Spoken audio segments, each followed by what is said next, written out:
Digo, si así lo desea Dios, yo estaré en medio de esta revolución. Dios, yo no quiero quedarme fuera. Amén. Dilo como yo lo haría, con sinceridad y desde el corazón. No quiero bajo ninguna circunstancia quedarme fuera de la maravillosa y transformadora revolución del amor de Dios que está ocurriendo en esta nación. Empower 2025, el año del entrenamiento y del empoderamiento espiritual. Por la mañana con un enorme deseo de ver algo más. ¿Qué hemos hecho? No sabíamos hacer mucho, pero teníamos fe. Sabíamos ayunar y orar. Y así durante el primer año de nuestra iglesia ayunamos unos 200 días más o menos. Yo perdí 17 kilos. Estaba mucho más delgada, más guapa, luego el tiempo. Nosotros orábamos y ayunábamos porque el ayuno no le hace bien a Dios. No es que Dios diga, pobrecitos, están delgados, los bendeciré. El ayuno te hace bien a ti y por eso orábamos intensamente, porque queríamos ver más. Y una palabra que recibimos de parte de Dios fue: no copien a nadie, no copien a las iglesias, hagan algo para Italia, para los italianos, y empiecen a hablar de Jesús a sus amigos. Empezó muy pequeño. ¿Quieren saber cuán pequeño? Por supuesto, imaginen cómo eran nuestros gospels, nuestros domingos, yo predicando. Los otros dos que escuchaban en el momento de las ofrendas, yo venía de este lado y también traía mi ofrenda. Nosotros hacíamos todo porque éramos 3 y nadie creía que Dios pudiera usar a 3 chicos en pijama. La gente se reía. Cuando ayunábamos nos veían y decían, los del ayuno. Yo decía, espera, porque quien ríe al último ríe mejor.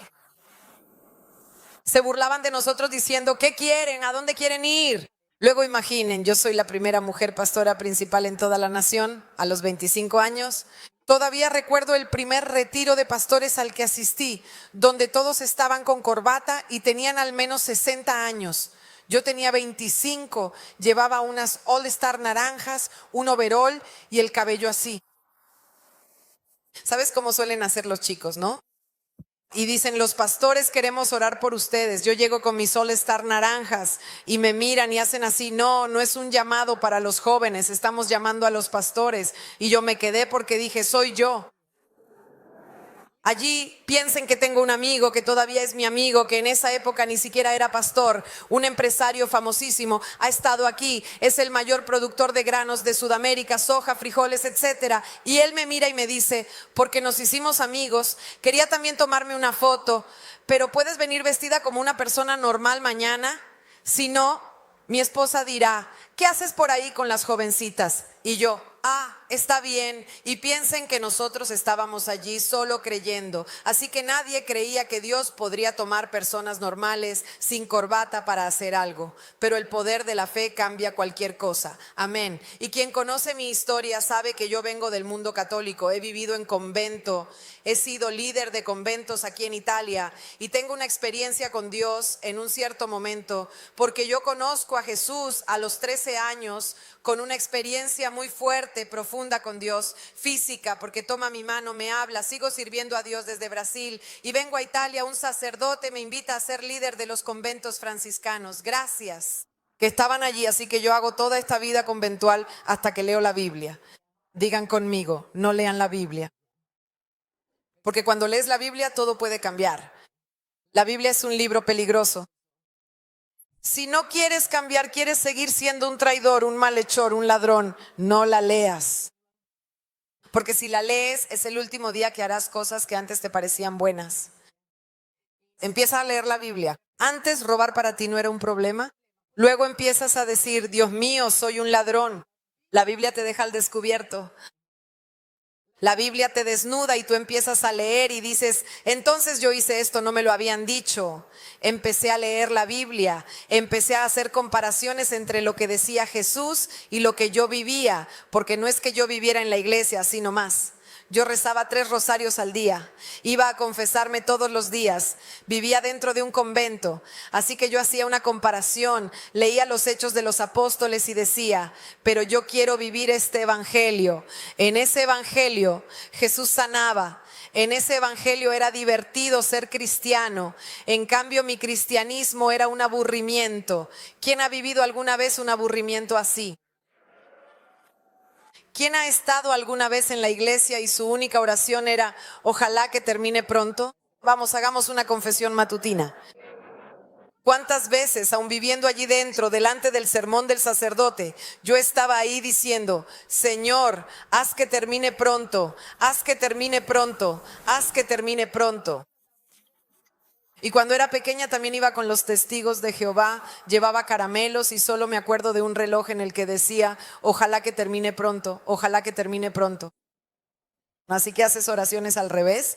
Otra vez me encontré en el norte de Brasil. El norte de Brasil es un lugar calurosísimo y vi a esta familia simpática que predicaba el evangelio, todos con el pelo largo porque para ellos era pecado cortárselo, la hija y el hijo con 200 grados, todos con corbatitas. Tocaban, pero realmente no se entendía nada en absoluto. Y entonces recuerdo que recé otra oración. Dios, si existes, no permitas que me convierta en esto. Porque a veces nos confundimos y parece que la fe es aburrida, que hay que hacer ciertas cosas. Una vez me encontré con un señor en la calle, se suponía que íbamos a tener una vigilia de oración y me dijo, hola, ¿cómo estás? ¿Todo bien? Mirar. Estoy en clase porque tengo una cita y él me pregunta, ¿qué estás haciendo a estas horas? Era casi medianoche y le dije que iba a una vigilia de oración y él me respondió, lo siento, como diciendo que sabía que sería una noche aburrida, pero en cambio regresé aquí y fue hermoso. Rezamos, ayunamos, reímos, cantamos. Entonces leía los Hechos de los Apóstoles y me preguntaba por qué esa gente vivía una vida tan divertida y por qué yo, eligiendo la fe, vivía una vida aburrida. Gracias. Entonces empecé a confrontar mis dudas con mi padre espiritual, que era franciscano, allá en Asís, y él empezó a decir, tienes razón, hemos cambiado las cosas con el tiempo, tienes razón, la Biblia no dice eso. Pero ¿por qué está escrito así y nosotros creemos de esa manera? Tienes razón, la Biblia no dice eso. Después de que me dio la razón varias veces, le dije, Padre Vittorio, hagamos así, vamos donde el Papa, le decimos que abra la ventana, que pida perdón a todos y empezamos de nuevo. Y digo, no importa lo que hayamos hecho mal en el pasado, existe una segunda oportunidad. Y él se reía y decía, bueno, se puede hacer. De todos modos, llega un punto en el que yo elijo con su bendición, porque este hombre me dijo, no quiero tener delante de Dios la responsabilidad por ti. Si Él te está diciendo que sigas la Biblia, no me sigas a mí, sigue la Biblia. Y le doy gracias a Dios porque soy tan obediente que todavía estaría allí si Él no me hubiera dicho lo contrario. Y yo he comprendido que allá en el cielo no existe la sección católica o protestante, existe la sección de quienes aman a Dios. Existe la sección cristiana porque hay personas maravillosas en todas partes. Hay personas que aman profundamente a Dios y yo las he conocido en el convento. Y hay personas que no valen nada en todos lados.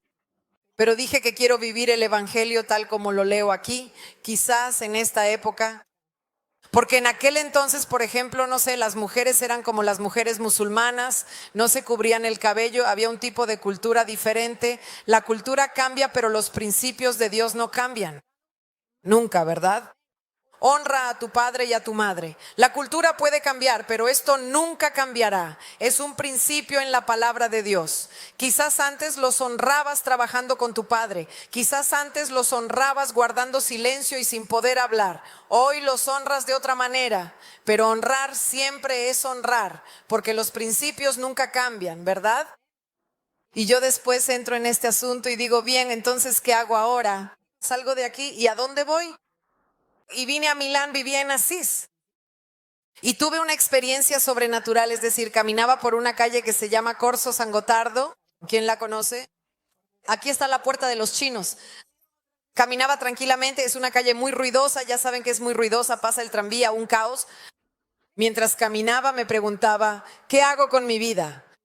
Porque uno dice, ¿fuiste a rezar a la iglesia? A veces sí, a veces no, porque la presencia de Dios está en nuestros corazones. Así lo dice la Biblia. Vosotros sois el templo del Espíritu Santo. ¿De cómo sois el templo del Espíritu Santo? ¿Qué significa? Dios no vive en un solo lugar, Dios vive en tu corazón. Así que donde quiera que vayas, eres un santuario. Amén. Por eso debemos cuidar nuestro cuerpo, nuestra alma, nuestro espíritu, porque traemos la presencia de Dios al mundo. Y este lugar, esta carne en descomposición, es su hogar. Por ejemplo, este lugar antes era un almacén donde hacían libros para médicos y nosotros lo transformamos en un teatro muy bonito, muy lindo, gracias a todos nosotros juntos. Pero el día que nosotros, cuando salgamos de aquí, este lugar es solo un lugar, no es el lugar lo que es santo. El lugar se vuelve santo cuando tú te sientas aquí, porque eres tú el santo. Amén. La Biblia habla del pueblo de Dios. Envía cartas a los santos, todos estaban vivos, no habían sido canonizados. Los santos eran los creyentes que llevaban la presencia del santo dentro de ellos. Así que este lugar se convierte en un lugar fantástico, contigo, sin ti. Quizás mañana nos vayamos a un lugar seguramente 10 veces más grande. Y aquí no sé qué harán, pero no importa.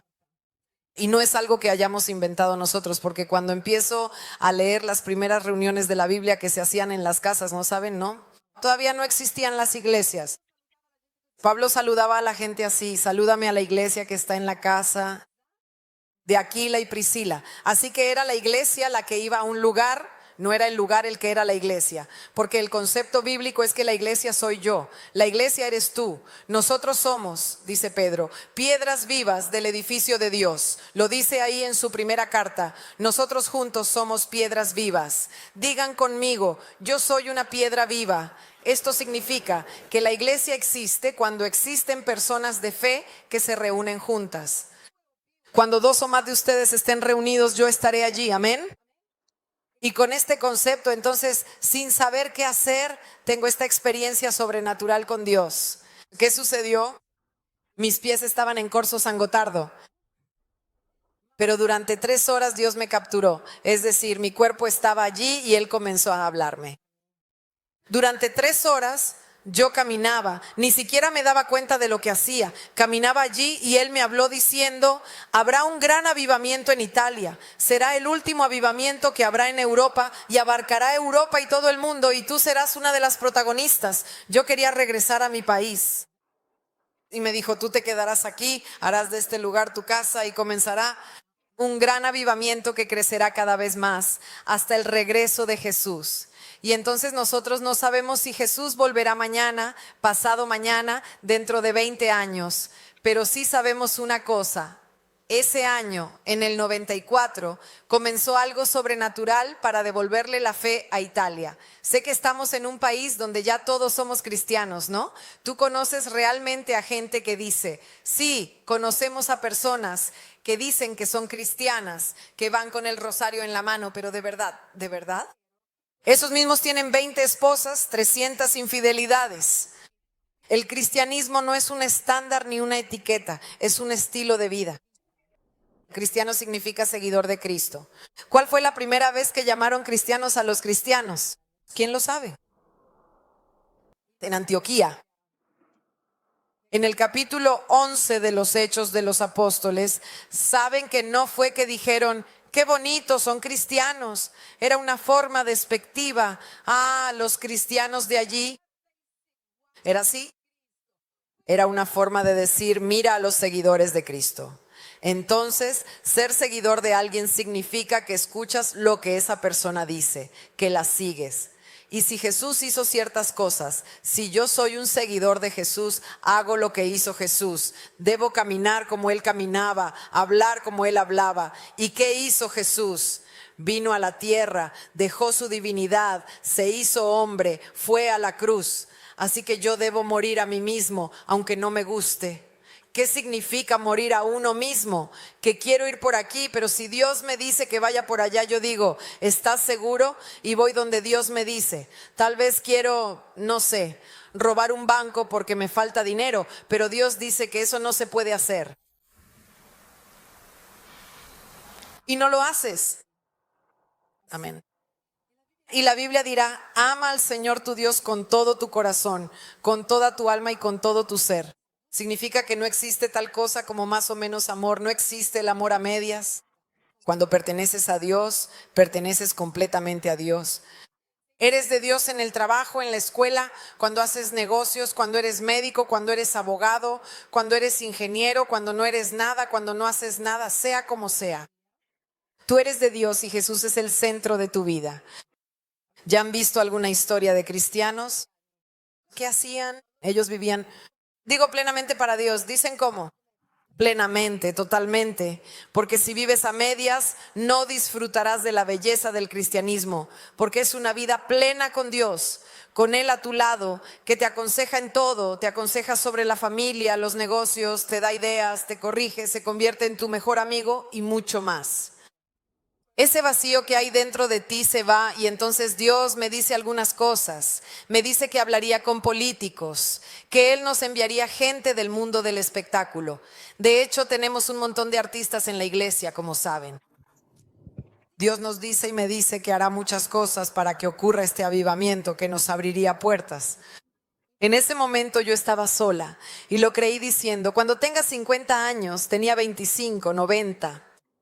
Pero en esa misma semana me llaman de Brasil diciendo lo que Dios en realidad el mismo día, lo que Dios te dijo esta mañana, ellos no sabían que Él me había hablado, lo que Dios te dijo esta mañana es para hoy.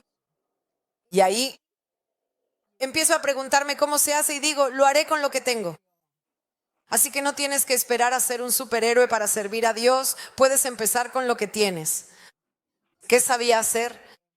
Me gustaba hablar de Jesús, compartir mi fe y sabía orar, entonces ¿de dónde partí?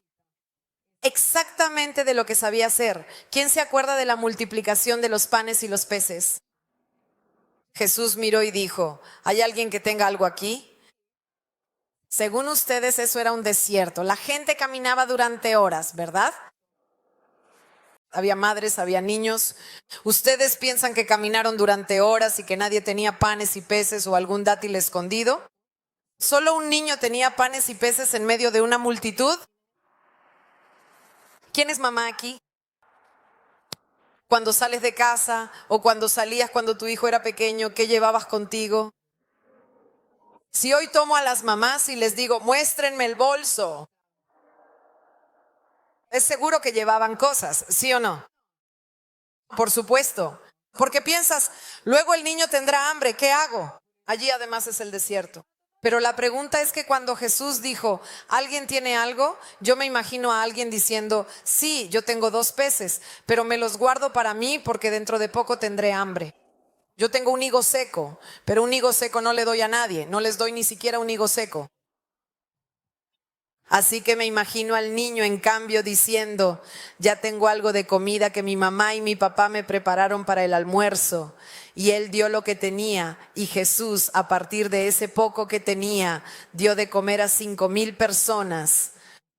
Si tú le das a Dios lo poco que tienes, puedes hacer una revolución. Si le das a Dios lo que tienes ahora, puedes hacer una revolución. Dios solo quiere un corazón, dale tu corazón. Señor, no lo sé hacer pan, empiezo a hacer pan para hablar de Jesús.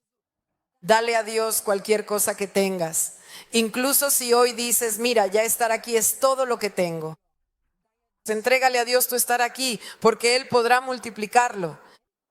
Y así fue como le dimos a Dios lo que teníamos, literalmente le dábamos a Dios todo lo que teníamos porque empezamos a reunirnos. Así que yo, la pastora Diana, que era esta chica que me había pedido si podía ayudarla con la Biblia, había tenido todos sus problemas, se había convertido en América, otro chico que había conocido en la piscina y nos reuníamos juntos, queríamos hablar de Jesús a nuestros amigos, pero como dije, de jóvenes uno anda un poco sin dinero, ¿verdad? Todo lo que ganábamos, yo trabajaba los viernes y sábados en un pub, era la cajera del pub y durante el resto del día estudiaba. La pastora Diana trabajaba en la escuela americana y este chico trabajaba con su papá. Juntábamos nuestro dinero para poder alquilar un lugar enorme y hacer conciertos cristianos para nuestros amigos, gratis. Y luego, ¿qué hacían el resto del mes? Rezábamos. Señor, una lata de sardinas. Porque después ya no teníamos más dinero. Le habíamos dado todo a Dios para poder hablarles a nuestros amigos. Y por eso, incluso hoy cuando pensamos o no solo recordamos un tipo de pasta, la pasta con atún, que era fija, era pasta con atún para el desayuno, la tarde y la cena. Y yo decía, chicos, hoy comemos algo diferente, algo con cebolla. Atún y cebolla. Y nos encontrábamos para orar todos los días. Así que salíamos de nuestros trabajos e íbamos allí, a la única casa que uno de los chicos tenía, y orábamos todas las noches, todos los días. Y ayunábamos y ayunábamos y ayunábamos. Y el viernes por la noche íbamos al Monte Stella, que es la única montaña que hay en Milán. ¿Qué hacíamos? Orábamos. ¿Qué hacíamos? Oh Señor, envía un avivamiento a esta nación. En Narcia hay personas en el norte y en el norte, en el suroeste, en todas partes hay gente que te está buscando. Hay gente que se ha volcado en el alcohol, en las drogas, en 1000 mujeres, en 1000 hombres, porque tienen una sed de algo que el mundo no da. Donde sea que estén, nosotros queremos encontrarlos y luego los hemos encontrado a ustedes, es decir, Dios ha unido nuestra oración con su clamor. Y es por eso que hoy tenemos casi 90 iglesias en toda Italia y en todo el mundo, porque las personas tienen sed de un Dios maravilloso. Y ahora bajo yo con mi pijamita porque quiero entrevistar a algunas personas así, al azar, y luego, ¿qué pasa? Que las personas empiezan a venir. ¿Quién sabe que Jesús dijo que vino por los enfermos? Sé que cuando uno está enfermo siempre piensa que el enfermo es el otro, ¿verdad? ¿Alguna vez has visto a alguien que se presenta y dice, mucho gusto, soy esquizofrénico, completamente loco, ¿me puedes conocer? No, en general el esquizofrénico, el loco es el otro. Y la gente empieza a llegar, cada uno con una historia diferente. Quien traiciona, quien ama, quien no cree, pero la presencia de Dios empieza a cambiar las historias. Aquí tenemos historias, libros, yo voy a entrevistar a algunos. Por ejemplo, una vez llegó un señor milanés, ya saben, complicado, se sienta ahí diciendo, estos están locos, miren un poco su historia. Así. Buenos días a todos.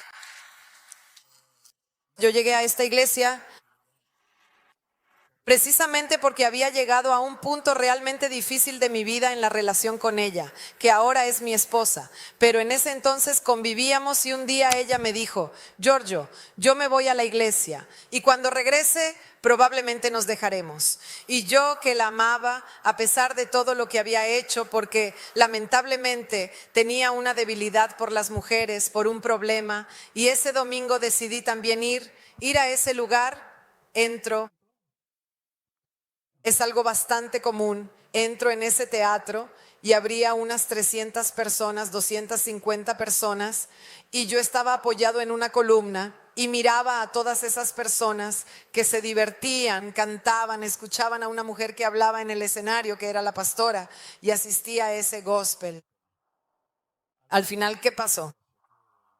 La pastora hace el típico llamado a la salvación y veo claramente que Neri se levanta sin dudarlo y va enseguida al frente. Es la primera que va adelante. Allí apoyado me siento y me quedo tranquilo y sereno. Y la pastora sigue llamando porque ella sabe, Dios se lo pone en el corazón, que hay muchas personas que tienen muchas cosas. Cosas feas por dentro y que tienen justamente ese deseo de sacarlas fuera, pero no tienen el valor. Me senté y cerré los ojos, pero sucedió algo que cambió mi vida por completo. Yo con los ojos cerrados estaba sentado, sentí como una mano que me agarraba por el cuello, por aquí, y sin darme cuenta me encontré delante del escenario. Estoy delante del escenario con los ojos cerrados y digo, Giorgio, ¿qué estás haciendo aquí? Y el pastor está diciendo algunas cosas que tenían que ver con mi vida. Y desde ahí empezó algo. Empecé a llorar, me arrodillé, lloré casi creo que por 1 hora. Y desde ahí comenzó todo un gran cambio. Me llevó tiempo después cambiar mi carácter, pero incluso ahora sigo luchando, no es algo fácil. Pero Dios ha llenado verdaderamente mi corazón, pero sobre todo ha cambiado fundamentalmente mi vida. Y gracias a Dios que lo conocí. Y lo principal es la cuestión de la santidad, que no es algo fácil para nosotros los hombres, pero se puede lograr. Amén. Y tengo que dar gracias a Dios, al pastor y a todos aquellos que realmente me han ayudado a crecer a lo largo de estos años. Gracias. Y ánimo a todos vosotros, a aquellos que no tenéis el valor de entregar vuestra vida a Jesús, hacedlo porque realmente merece la pena.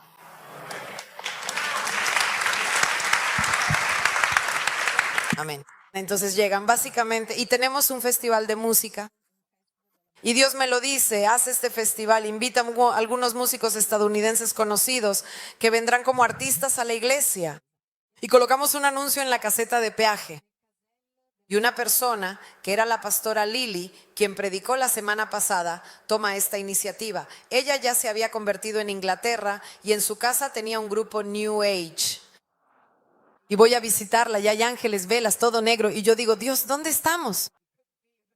Y estoy allí. Ella pensaba recrear las cavernas del Nuevo Testamento. Nos lo contó después, ¿no? Y ahí empezamos a encontrar personas. Ellos comienzan a venir a la iglesia. Y llega una chica extraña, un poco artista, con un tipo alto, muy artístico. Y llegan, y era esta chica de aquí.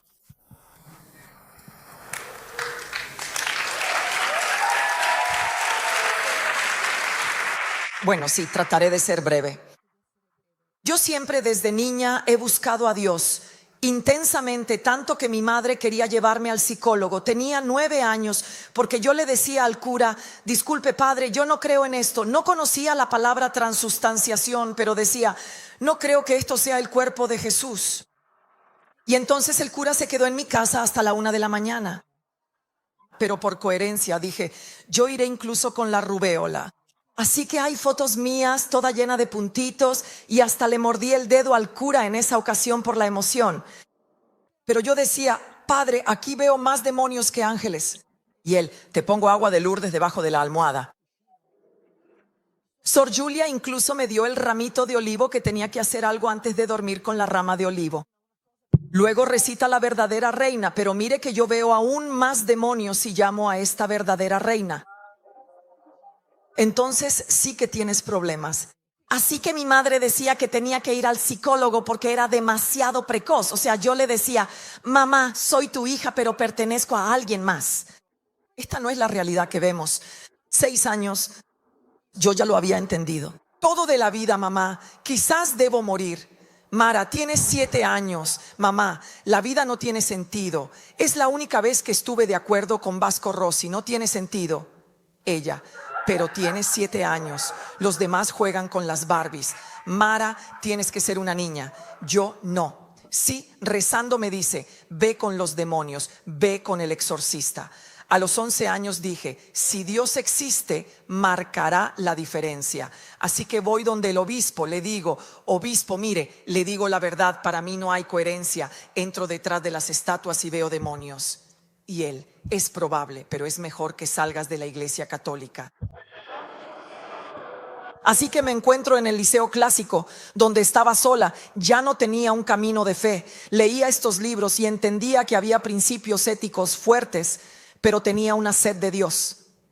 Entonces leía sobre Brasil, Dios, haz justicia. Rezaba a Dios las madres de Plaza de Mayo, Dios, haz justicia. Así que me hice un razonamiento, dije, a los 11 años, en vez de morir, ¿sabes qué hago? Empiezo a estudiar, creo una compañía de teatro y hablo a las conciencias de las personas